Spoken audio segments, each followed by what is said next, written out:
Our next guest says there are 3 tech stocks to buy right now. Let's go off the charts with Todd Gordon of TradingAnalysis.com. Hi, Todd. Hey, Melissa. First, let's take a look at the semis, as Bob was just mentioning. If you look at the chart and all the volatility that we've seen in here, I think technology has held up quite well. So this is the SMH on a weekly. I'm going to pull out a little bit of Elliott wave. I know BK likes to surf the Elliott wave. I see us in a nice consolidation. So here's our first push for 1, down in 2.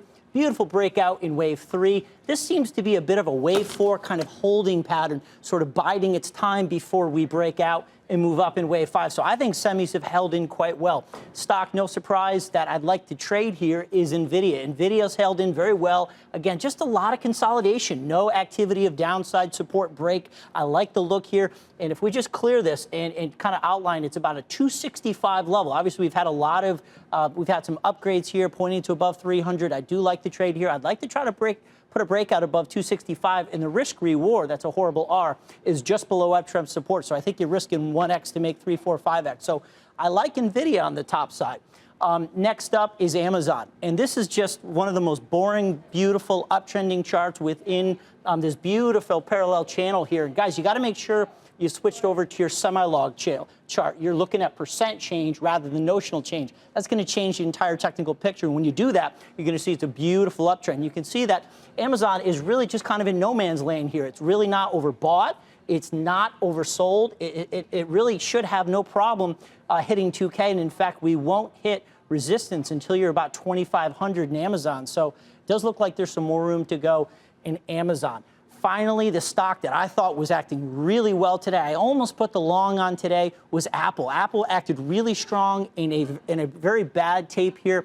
The stock looks great, sort of that same kind of phenomenon with that parallel channel on a semi-log chart. Be sure to set your charts that way. You're going to see Apple's got room up to about 225. Now, specifically, what I'd like to show you here, it's a very beautiful symmetrical chart. This advance right here was 142%.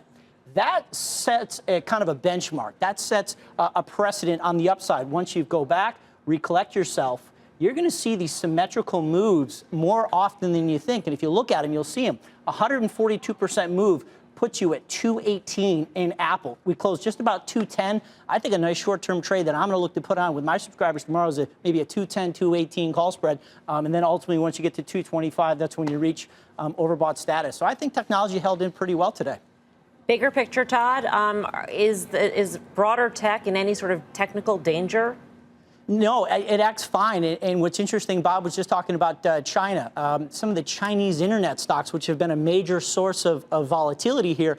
Take a look at KWeb. That's one chart I submitted for the segment tonight. Didn't make it on, but it's pulled back. It's got a beautiful kind of support level from the last couple of years. Old highs that were broke now serve as resistance. So I even think China is starting to find some support, Chinese internet specifically, and to take it off the tech conversation if we can. I think small caps acted well. I put on a long position in the Russell yesterday. It kind of took some heat on it today, but it still held very well. So I'm still constructive in this thin August market. August is very quiet, so it's going to be whippy. You just got to keep that in mind.